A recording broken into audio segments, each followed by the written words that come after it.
Bonjour et bon lundi à tout le monde. Si après un peu de temps je prends la parole parce que je crois qu'il est temps que nous nous occupons sérieusement, mais sérieusement de ce qui est en train de se passer dans le désert et dans la mer Méditerranée.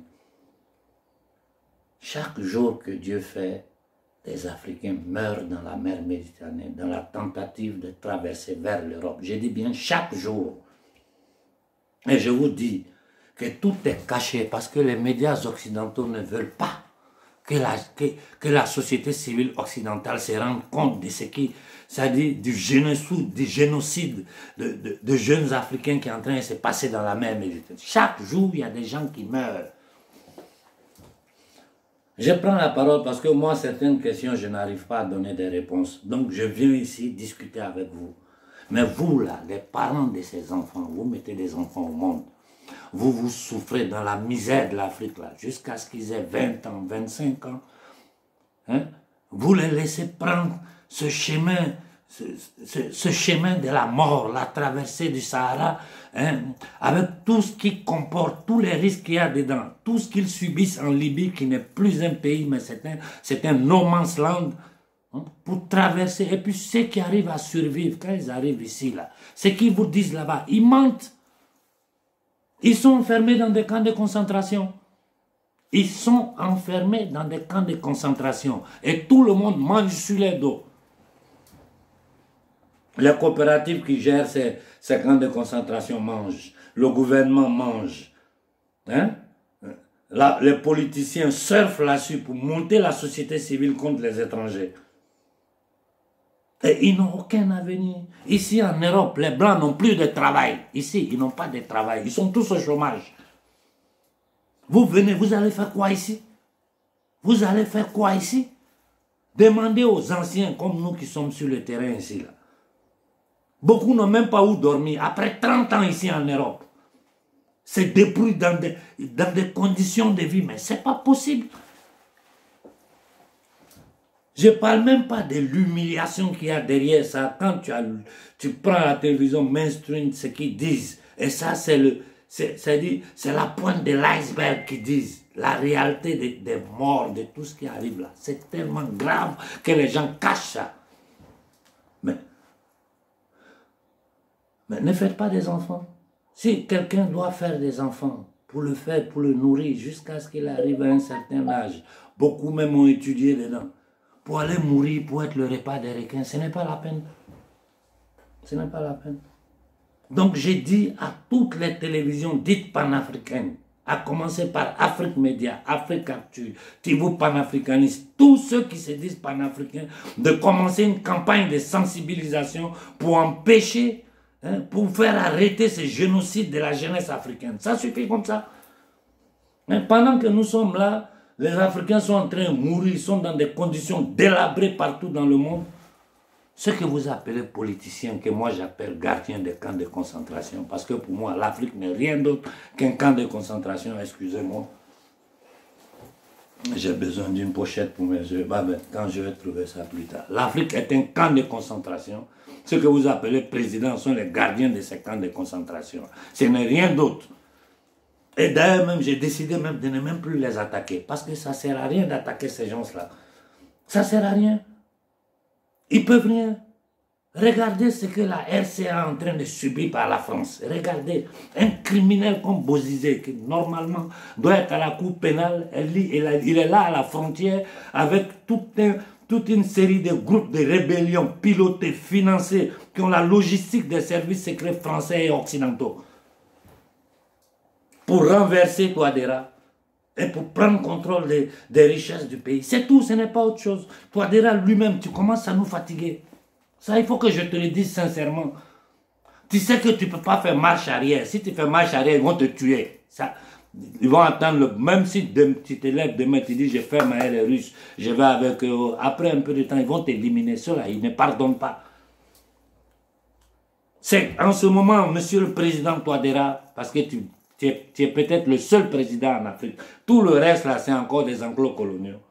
J'ai dit bien, monsieur le président Touadéra, prends tes responsabilités. Il faut couper immédiatement, sans préavis, les rapports diplomatiques avec la France et demandez à l'ambassadeur de fermer, de quitter le pays.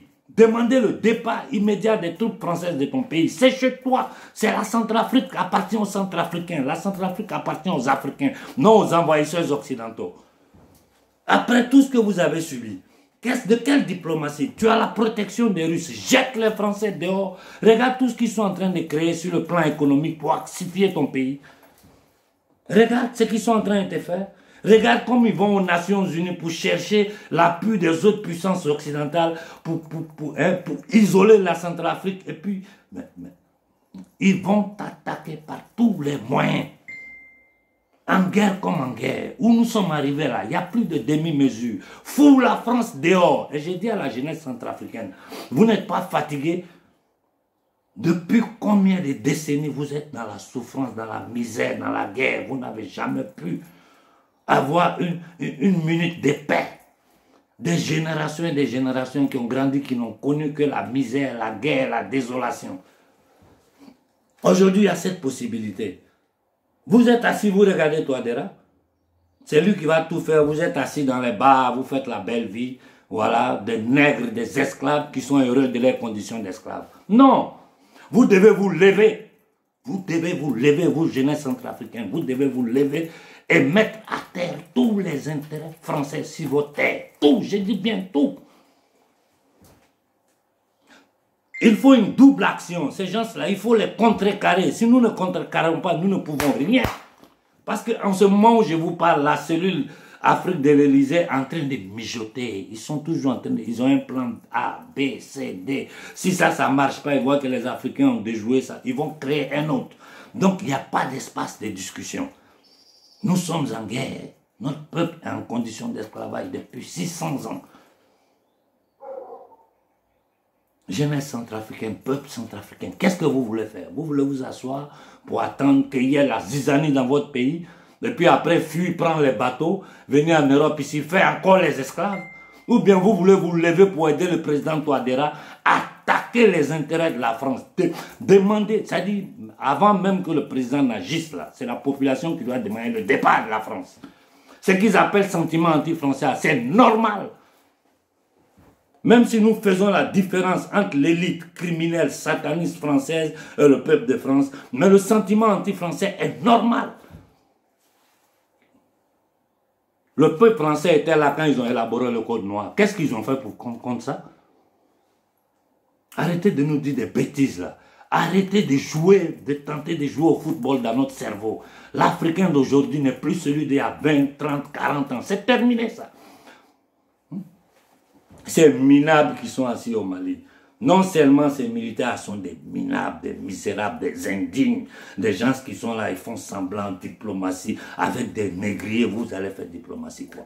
Ou vous défendez votre peuple, ou bien vous êtes des vendus, des voleurs, c'est ce que vous êtes, les jeunes militaires, la vieille classe politique, tous ces gens qui se disent panafricains, tout le monde cherche à manger dans cette histoire-là. Vous cherchez à manger dans un camp de concentration, qui en réalité est un paradis. Au lieu de combattre pour jouir de votre richesse, de votre paradis, non. Vous êtes assis là, les gens bavardent ici la toile, ici là. On arrive à un moment où il faut des actions. Et la seule action qui peut marcher là, c'est que le peuple se lève. Il faut que le peuple se lève au Mali. Si le peuple ne se lève pas au Mali, ne dites pas après, non, c'est ceci, c'est rentré ici, c'est sorti là, non, on nous a fait ça. Non, c'est votre faute. Parce que vous savez tout. On vous a tout dit. Ce qu'ils sont en train de faire pour diviser le Mali. Vous savez ce que c'est que les accords d'Alger. Vous savez tout. Vous attendez les petits mouvements des gens qui sont là en réalité. Ils sont en train de chercher leur position dans ça. Vous êtes dans la misère. Mais je dis même l'eau potable. L'eau potable en Afrique, c'est problème courant. Il n'y a pas. Les gens se préparent pour aller au sommet de Montpellier.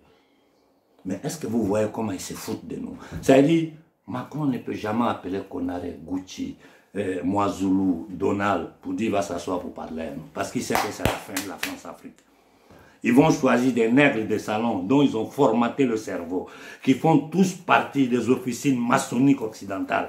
Ils vont s'asseoir à Montpellier, se raconter des bêtises, faire des projets pharaons. C'est-à-dire ce qu'ils font depuis 70 ans. Et ils sont là, on les met dans les conditions économiques, on les fait. Mais moi-même qui suis assis là, si j'avais accepté il y a beaucoup d'années de cela, j'étais arrivé loin. J'allais être un panafricain de système. Voilà ce que c'est. C'est-à-dire, je lance les discours, je fais les... Mais quand il faut agir, je disparais. Ils arrivent à corrompre tout le monde. Aujourd'hui, le peuple africain est seul devant des envahisseurs occidentaux. Et le shérif, c'est le chef des files aujourd'hui, c'est la France. Aujourd'hui, avec le nouveau gouvernement américain, ils ont le soutien de l'Amérique. Ils sont tous en Afrique avec les militaires par tous les moyens possibles, coopération, terrorisme, tout ça c'est pour occuper militairement nos terres, tenir l'Afrique sous tutelle. La France fait pression aux institutions de Bretton Woods pour serrer le compteur à la RCA. La France est en train de créer. Mais toi, déjà, sors du franc CFA. La richesse de ton pays, c'est ça qui fait la force de ta monnaie. Sors du franc CFA, chasse les Français, coupe tous les rapports diplomatiques avec la France. Tu as peur de quoi? Tu as peur de quoi? Tu as le peuple africain, je ne dis pas centrafricain, le peuple africain derrière toi. Jeunesse centrafricaine, levez-vous pour aider votre président. Sinon, vous allez périr dans la misère. Ce qui va vous arriver là, c'est pire que ce que vous avez vécu jusqu'aujourd'hui. Aux Maliens, asseyez-vous, attendez que des gens fassent, ils vont organiser, vous allez... Asseyez-vous, vous allez voir, vous allez voir. Mon téléphone sonne du matin au soir, c'est des Noirs qui sont dans des problèmes ici, un peu partout. Des Noirs ils sont dans des problèmes dans d'autres pays européens, ils m'appellent moi. Qu'est-ce que je peux faire? Qu'est-ce que je peux faire? Nous devons arrêter de subir. Nous devons arrêter de subir. Nous devons agir. Et la seule façon d'agir, il faut une action de masse. Le peuple doit se lever en masse. Aujourd'hui, nous avons des terrains là où si le peuple se lève, ça peut donner des résultats. Regardez tout ce que la France est en train de combiner derrière avec le Tchad. Regardez vous-même. Jusqu'aujourd'hui, je n'ai pas vu que ce soit dans la rébellion, que ce soit dans l'opposition des systèmes, que ce soit le gouvernement de transition, quelqu'un qui a osé attaquer directement la France, comme moi j'ai dit là, comme Gucci dit, comme Donald dit, comme Ouazzoulou dit, comme tous les frères et sœurs de combat disent clairement, abolition du franc CFA, rupture de tout. Mais nous devons couper les rapports diplomatiques avec la France. Mais comment un peuple peut accepter lui-même d'être esclave et puis ne pas réagir? Comment un peuple peut l'accepter?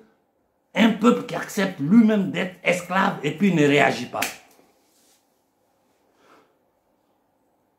Il est temps que nous réagissons. Parce que si nous ne réagissons pas, nous sommes foutus. Ça, je vous le dis. Nous sommes foutus.